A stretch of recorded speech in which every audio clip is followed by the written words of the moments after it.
Obrigado, Sra. Presidente. Saudar o Sr. Ministro das Finanças e os seus Secretários de Estado, Senhoras e Senhores Deputados.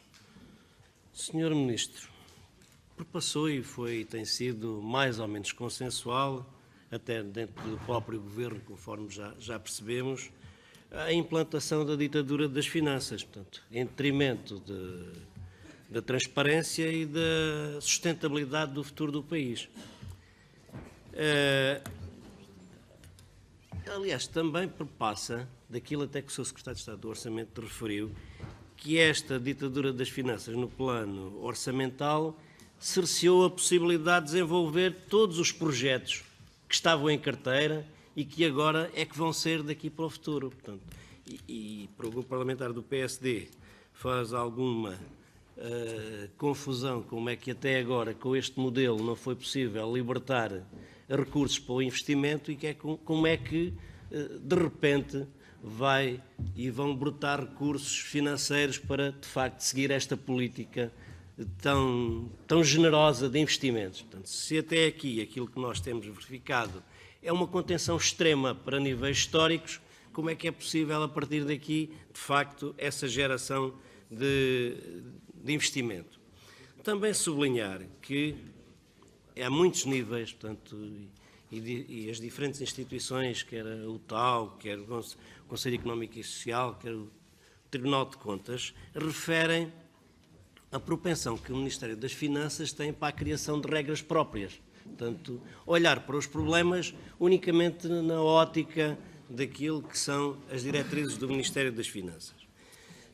E também não queria deixar, neste início de intervenção, de referir, porque o Sr. Ministro falou na necessidade, em 2016, ter que se deslocar a Bruxelas por causa de hipotéticas sanções. Ó Sr. Ministro, a grande diferença, 5 anos antes, é que o Governo Socialista, do Partido Socialista, liderado por engenheiro José Sócrates, deixou o país sem necessidade do Ministro das Finanças deslocar a Bruxelas.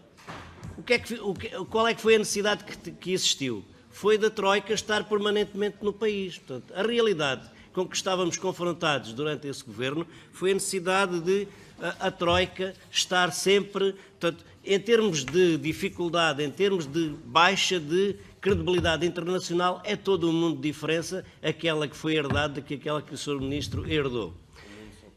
Portanto, e depois ainda factos concretos. O Sr. Ministro tem falado ao longo da legislatura e tem sido o fã no plano de existência de orçamentos retificativos. Mas como é que é possível um governo que fez a resolução do BANIF e a capitalização da Caixa Geral de Depósitos vangloriar-se de não ter orçamentos retificativos? Portanto, isso encaixa tudo na lógica da transparência ou da falta dela. Em relação aos resultados, em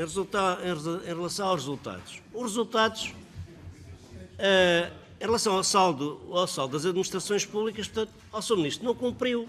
O saldo das administrações públicas foi de 3%. Ponto final. Para o futuro, são 3%.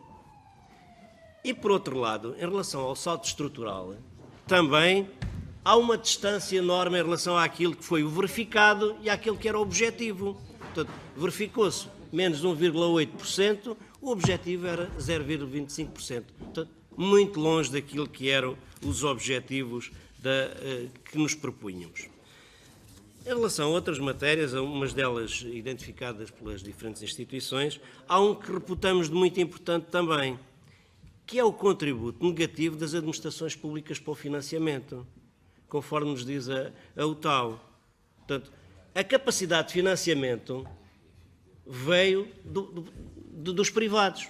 Portanto, o Estado teve um contributo altamente negativo para o financiamento da economia portuguesa.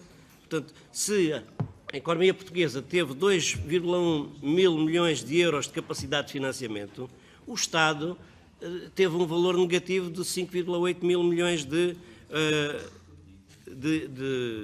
financiamento. Depois há outras questões que se prendem com a questão que já falámos da transparência e que foram identificadas pelo Tribunal de Contas e são reiteradas pela UTAU, que é a omissão e a fragilidade do registro de dívidas não financeiras. Portanto, em que há omissões em relação à dívida não financeira do conjunto das administrações centrais de 3.357 mil milhões de euros. Por outro lado, também, em relação àquilo que é a questão da transparência ainda, portanto, e que é identificado também pela UTAU,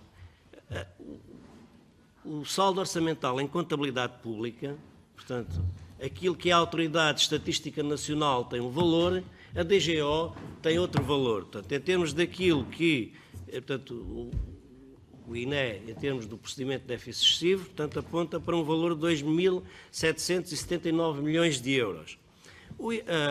A DGO aponta para um valor de 2.555 milhões de euros. Portanto, existe uma divergência de 224 milhões de euros, portanto, que em termos do futuro, em termos daquilo que é a condução das políticas orçamental, portanto, em termos daquilo que é uma avaliação externa às contas públicas, portanto, também não é saudável e não diz bem da nossa comparação em relação a estas matérias.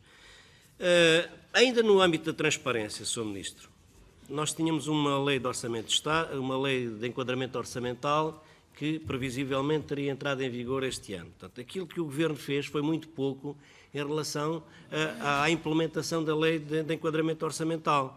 Portanto, a reforma financeira do Estado foi atirada para 2021 e aquilo que nós temos verificado em termos de trabalhos de preparação, em termos de equipas, em termos de recursos afetos a esta tarefa, portanto, vão sempre no sentido de que não é uma prioridade política para o Governo e, não sendo uma prioridade política para o Governo e sendo certo aquilo que ela representa, também é mais aumenta o nível de opacidade em relação àquilo que é o compromisso e a programação orçamental.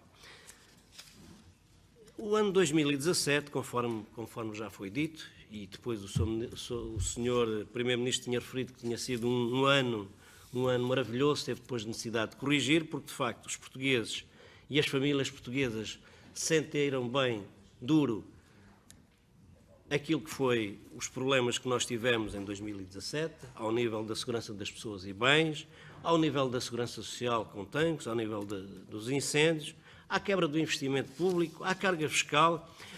A narrativa da carga fiscal, ao Sr. Ministro, é muito semelhante àquela que, e penso que o mais emblemático foi a questão do imposto sobre os combustíveis, a forma como nos querem fazer passar a questão da carga fiscal é um pouco como aquela do ISP na gasolina, portanto, para este ano. Portanto, baixou-se a gasolina